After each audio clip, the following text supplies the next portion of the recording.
जय हिंद। यदि आप भी सीटेट एग्जामिनेशन फरवरी 2026 की प्रिपरेशन कर रहे हैं और पेपर 1 और पेपर 2 दे रहे हैं, अगर पेपर 2 में मैथ है और पेपर 1 पूरा दे रहे हैं तो ये वीडियो आपके लिए काफी इंपॉर्टेंट होने वाला है। इस वीडियो में हम नंबर्स के बारे में जानकारी लेने वाले हैं, जिससे कि आपके 2 नंबर हर एग्जामिनेशन में पूछे जाते हैं। तो चलिए बिना किसी देरी के हम शुरू करते हैं और जानते हैं कि नंबर्स क्या है, नंबर्स के टाइप क्या है और नंबर्स में किस तरीके के क्वेश्चंस पूछे जाते हैं। तो चलिए देखते हैं हम बिना किसी देरी के। वीडियो अच्छी लगे तो लाइक कर दीजिएगा, चैनल को सब्सक्राइब कर लीजिएगा, ताकि इसी तरीके से गणित के जितने भी चैप्टर हैं और जितने प्रीवियस क्वेश्चन हैं सभी का बारी बारी से आपके सामने हम ला सके। चलिए शुरू करते हैं। नंबर्स जो है, नंबर्स की शुरुआत कहाँ से होती है, तो आपको पता होना चाहिए कि सबसे पहले अगर हम नंबर पढ़ेंगे तो किसी भी चीज को पढ़ने से पहले उसके बारे में हिस्ट्री थोड़ा जान लेते हैं कि नंबर्स जो हम पढ़ते हैं वो नंबर कितने नंबर्स होते हैं। तो आप बताएंगे कि सर हम 0 से लेके 9 तक के संख्याओं का इस्तेमाल करते हैं, जिसमें 0, 1, 2, 3, 4, 5, 6, 7, 8, 9 ये 10 डिजिट होते हैं, जिसकी मदद से हम गणित की पढ़ाई करते हैं। इन्हीं 10 अंकों से मिलकर पूरा गणित जो है बना है और पूरे गणित में सिर्फ और सिर्फ 0 से लेके 9 तक की अंकों का ही इस्तेमाल करके हम चीजें संख्याएं बनाते हैं और संख्याओं के साथ खेल करते हैं। ठीक है, तो सर जब ये 10 अंकों से मिलके ये सिस्टम बना है, तो सबसे पहले अगर कोई क्वेश्चन पूछ दे कि बताइए कि हमारा जो नंबर सिस्टम है उसका नाम क्या है, तो आप बताइएगा कि हमारा नंबर सिस्टम का नाम है दशमलव पद्धति। क्या बताइएगा आप?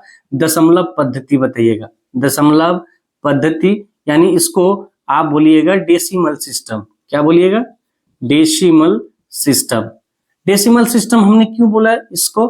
चूंकि ये डेसिमल, डे का मतलब होता है 10, है ना। 10 नंबरों से मिलके ये हमारा सिस्टम है, नंबर सिस्टम, इसलिए इसको हम डेसिमल सिस्टम के नाम से जानते हैं। सिस्टम होता है जिसको आप लोग पढ़ते हैं सीटेट में, जिसको बाइनरी सिस्टम बोलते हैं, जिसमें 0 और 1 का इस्तेमाल होता है, तो वो हम बाद में पढ़ेंगे। तो चलिए बिना किसी देरी के हम नंबर्स के क्लासिफिकेशन के बारे में जान लेते हैं। तो सबसे पहले आपको पता हो गया कि हमारा सिस्टम कौन सा है, तो दशमलव सिस्टम, जिसमें 10 अंकों से मिलके जो हमारा सिस्टम चलता है, जिसके इस्तेमाल से हम पूरे गणित को पढ़ते हैं, वो हमारा 0 से लेकर 9 तक है। इसको हम 1 अंकों की संख्या भी बोल सकते हैं और इसी के मदद से हम आगे और भी 4 अंकों की, 5 अंकों की, जितनी भी बड़ी संख्या बनानी होती है, इन्हीं 0 से लेकर 9 तक के अंकों का इस्तेमाल करते हैं। चलिए, अब जो संख्या है वो संख्या का डिवीजन हुआ है, संख्या का जो प्रकार है वो अलग अलग कैटेगरी में बांटा गया है कि संख्या। तो देखिए, एक संख्या होता है आपका वास्तविक संख्या, जिसको हम रियल नंबर के नाम से जानते हैं, और एक होता है अवास्तविक, या इसी को आप काल्पनिक नंबर बोलते हैं, जो हमारा क्या होता है इंग्लिश में इमेजिनरी नंबर। अब इमेजिनरी नंबर क्या होता है, तो इमेजिनरी नंबर और वास्तविक संख्या रियल नंबर। तो रियल नंबर के बारे में पहले हम जानते हैं। तो रियल नंबर जो है, रियल नंबर को भी 2 भागों में बांटा गया है। एक तो होता है परिमेय संख्या और एक होता है अपरिमेय संख्या। रियल नंबर का जो है आपका उदाहरण क्या होगा, तो रियल नंबर देखिए, जितनी भी संख्या है नंबर्स लाइन पे, इस नंबर लाइन पे जितनी भी संख्या है, चाहे वो 0 हो, चाहे वो पॉजिटिव हो, चाहे वो निगेटिव हो, चाहे वो बट्टा पर का भिन्न हो, चाहे वो माइनस हो, प्लस हो, फर्क नहीं पड़ता है। जितनी भी नंबर्स लाइन पे हम दर्शा सकते हैं वो सभी क्या है, वास्तविक संख्या। चाहे रूट का संख्या हो, चाहे बिना रूट का संख्या हो, यानी जितनी भी नंबर हम और आप इस्तेमाल करते हैं वो सभी वास्तविक संख्या। वास्तव से मतलब याद रखिएगा, वास्तव मतलब क्या, वास्तविक रूप में वो नंबर का हम इस्तेमाल करते हैं, उसे हम वास्तविक संख्या कहते हैं। ठीक है, आगे और पढ़िएगा। तो वास्तविक संख्या को भी 2 भागों में बांटा गया है। एक होता है परिमेय संख्या और दूसरा होता है अपरिमेय संख्या। परिमेय को हम बोलते हैं रेशनल नंबर और अपरिमेय को बोलते हैं इरेशनल नंबर। परिमेय संख्या का उदाहरण क्या हो जाएगा सर, तो परिमेय संख्या का परिभाषा है वैसी संख्या जिसको हम p/q के रूप में लिख सकते हैं, और जहां पे q जो है 0 के बराबर नहीं होना चाहिए। p/q के रूप में जिसको हम लिखेंगे वो हमारा परिमेय संख्या होगा, और जो q होगा वो 0 नहीं होना चाहिए। 0 के अलावा कोई भी नंबर चलेगा, प्लस माइनस कुछ भी चलेगा, लेकिन 0 नहीं होना चाहिए। क्योंकि आपको पता होगा कि किसी भी नंबर को अगर हम 0 से भाग करते हैं तो अनडिफाइंड हो जाता है, वो नंबर जो है अपरिभाषित हो जाता है, इसलिए हम किसी संख्या को 0 से भाग नहीं कर सकते। तो यहाँ q 0 नहीं होना चाहिए, बाकी कोई भी संख्या चलेगा। अच्छा ठीक है, तो p और q क्या होगा, p और q एक पूर्णांक होगा। अब पूर्णांक किसको कहते हैं, तो पूर्णांक कहते हैं 0, माइनस, प्लस, सभी नंबर जो मिल जाता है उसे हम पूर्णांक कहते हैं। नीचे इसका और टाइप देखिएगा, देखिए, तो p/q के रूप में जो होगा उसे हम परिमेय संख्या होगा, तो बोलिएगा कि सर परिमेय संख्या का क्या उदाहरण हम ऐसे दे सकते हैं कि 2/3, 4/5, है ना, -6/7, बिल्कुल होगा, है ना। पूछेगा यहाँ पे क्वेश्चन आएगा कि क्या सर जीरो को हम परिमेय संख्या बोल सकते हैं? बिल्कुल बोल सकते हैं। क्यों बोलेंगे सर? कि हमने कि बोला कि P और Q पूर्णांक होना चाहिए, लेकिन Q जीरो नहीं होना चाहिए, लेकिन P को हम जीरो लिख सकते हैं। देखिए P को हम जीरो लिख सकते हैं, बट्टा में अगर 1 दे दे तो क्या हो जाएगा, ये 0/1 P/Q हो गया। Q यहाँ पर क्या है, जीरो नहीं है ना। P जीरो तो हो सकता है, हमने बोला P और Q एक पूर्णांक होगा, बस Q जीरो नहीं होगा, तो हम जीरो को भी परिमेय संख्या बोल सकते हैं। क्या कोई नॉर्मल नंबर जैसे गिनती की कोई संख्या 1 2 3 4 5 कोई भी नंबर, क्या वो परिमेय होगा? तो वो भी परिमेय होगा। अगर किसी संख्या के बट्टे में कुछ भी नहीं लिखा है, उसके नीचे आप 1 लिख सकते हैं और उसको भिन्न बना सकते हैं। तो P/Q का फॉर्मेट आप समझ गए, P/Q के रूप में जो भिन्न के रूप में हो, बट्टे के रूप में है ना, या फिर जो सीधा नंबर हो जिसका, या फिर एक और तरीका जिसका पूरा पूरा वर्गमूल निकल जाए, जैसे √4। ये सभी क्या है, ये सभी क्या है, परिमेय संख्या का क्या है, आपका एग्जाम्पल है। समझ गए? अब अपरिमेय संख्या कौन होगा? तो अपरिमेय संख्या उसे कहेंगे जिसका पूरा पूरा वर्गमूल नहीं निकलता हो, जैसे रूट के अंदर में 2, रूट के अंदर में 3, रूट के अंदर में 5, ये सभी जो नंबर हैं वो क्या हो जाएंगे, अपरिमेय संख्या होगा, जिसका पूरा पूरा वर्गमूल नहीं निकलता हो। सिंपल समझिए, परिमेय संख्या का मतलब कि वैसी सभी संख्या जो आपको बट्टे के रूप में दिख जाए, या फिर जितने भी आपके पूर्ण संख्या है जिसमें 0 1 2 3 हो गए, है ना, और उसके बाद जिसका पूरा पूरा वर्गमूल निकलता हो, वो क्या हो जाएगा, परिमेय हो जाएगा। और अपरिमेय को हो जाएगा जिसका पूरा पूरा वर्गमूल नहीं निकलता हो, वो अपरिमेय संख्या कहलाएगा। चलिए ठीक है सर। अब परिमेय संख्या को भी 2 भागों में बांट दिया गया है।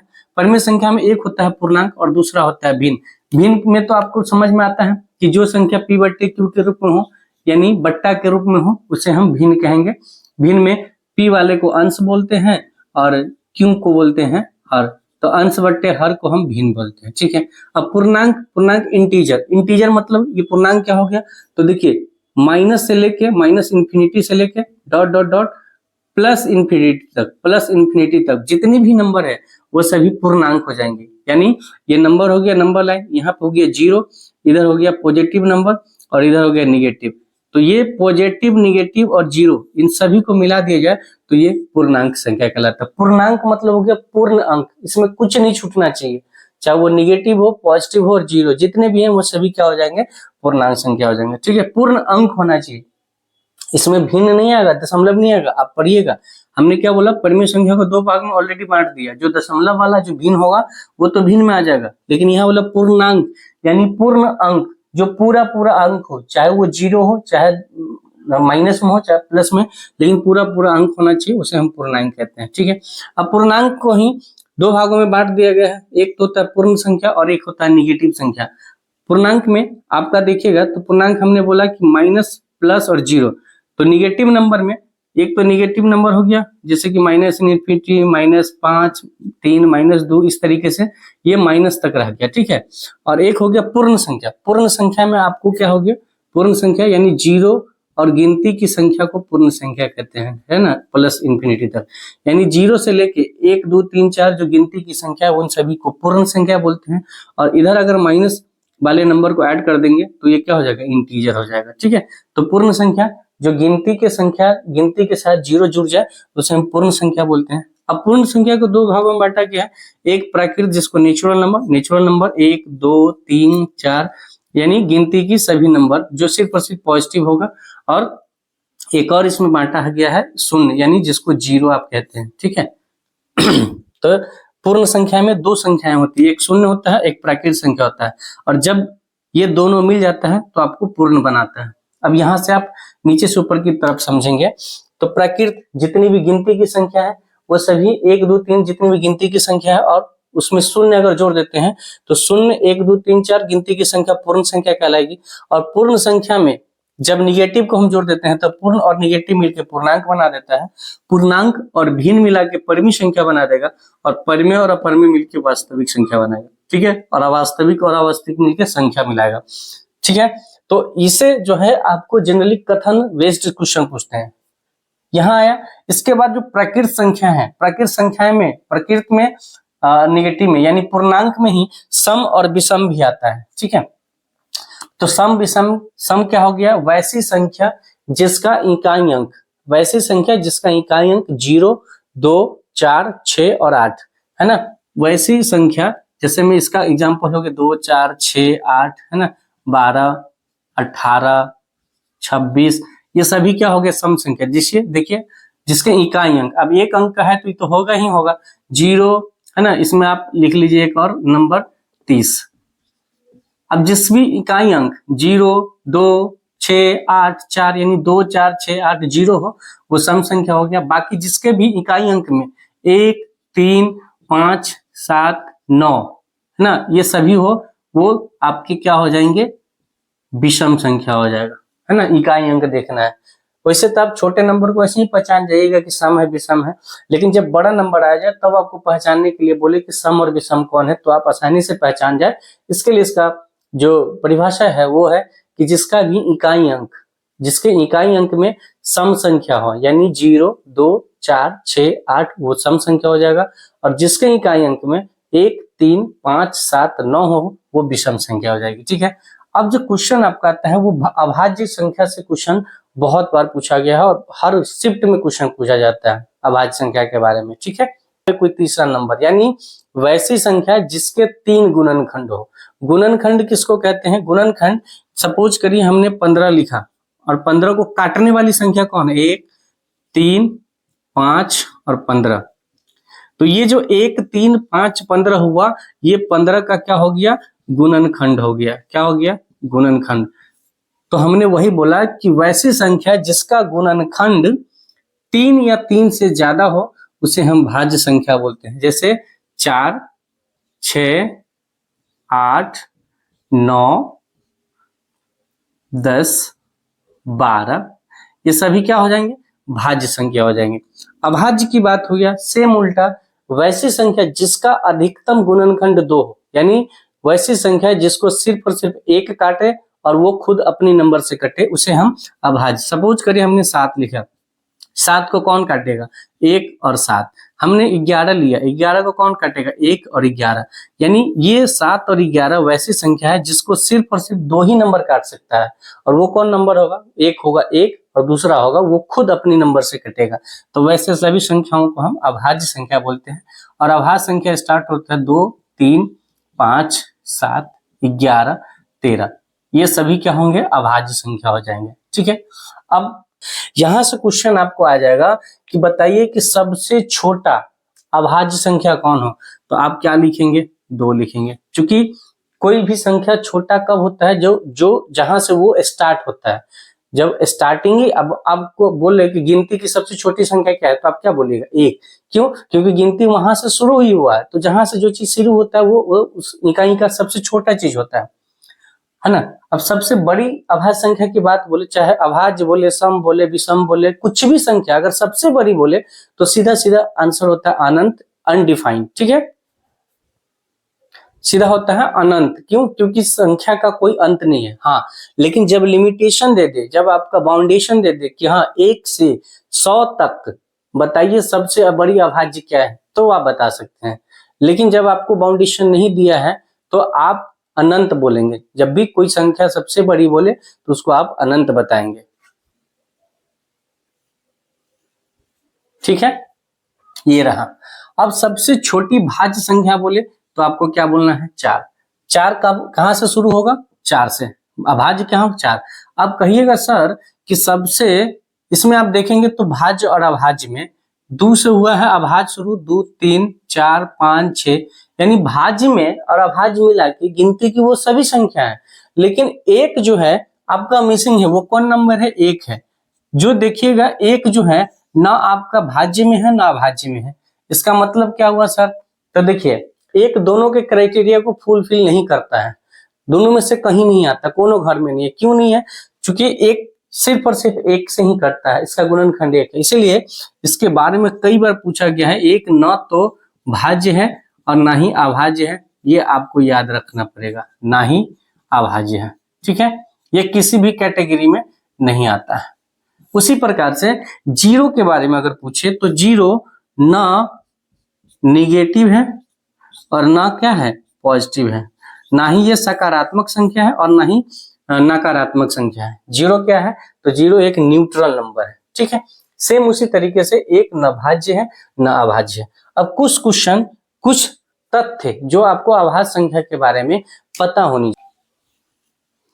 जैसे अभाज्य संख्या के बारे में कुछ चीजें, जैसे 1 से 100 तक की बात करें तो कुल अभाज्य संख्या 25 होता है, और 1 से 50 तक, 1 से 50 तक कुल 15 अभाज्य संख्या होता है। तो आप खुद बताइए कि 51 से 100 तक कितना होगा, तो 51 से 100 तक सर 10 होगा, ठीक है। यानी 1 से 100 तक कुल अभाज्य संख्याओं की संख्या होती है 25। ये क्वेश्चन आपके पूछे गए हैं।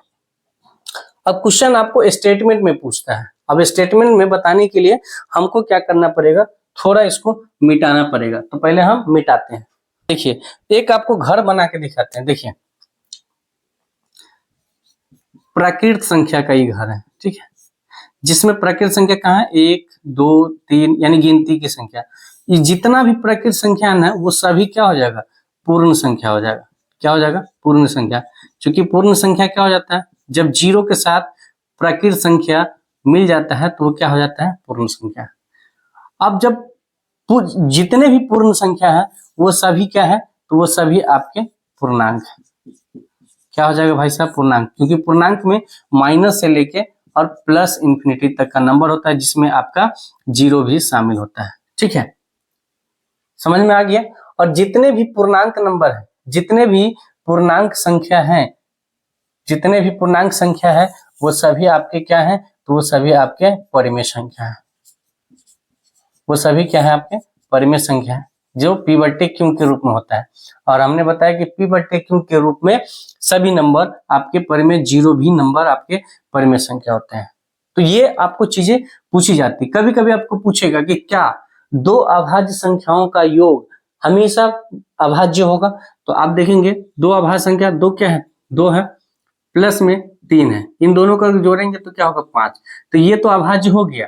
लेकिन सपोज करिए 3 को और 5 को अगर हम जोड़ते हैं, ये भी दोनों अभाज्य है, लेकिन इसको जोड़ते हैं तो ये क्या हो जाएगा, ये भाज्य हो जाएगा। तो यहाँ पे गलत हो जाएगा।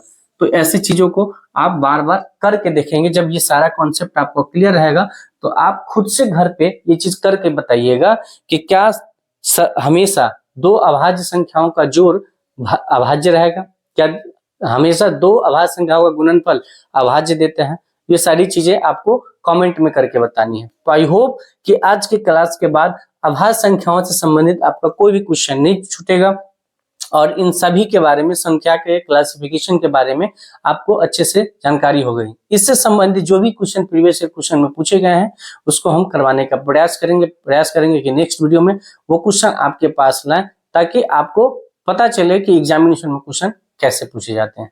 मिलते हैं नेक्स्ट वीडियो में, तब तक के लिए आप स्वस्थ रहिए, मस्त रहिए और अपने पढ़ाई में व्यस्त रहिए। बाकी इस वीडियो के बारे में अपनी राय देना नहीं भूलिएगा। तो वीडियो के कमेंट में जरूर अपनी राय दीजिएगा कि ये वीडियो आपको कैसा लगा है।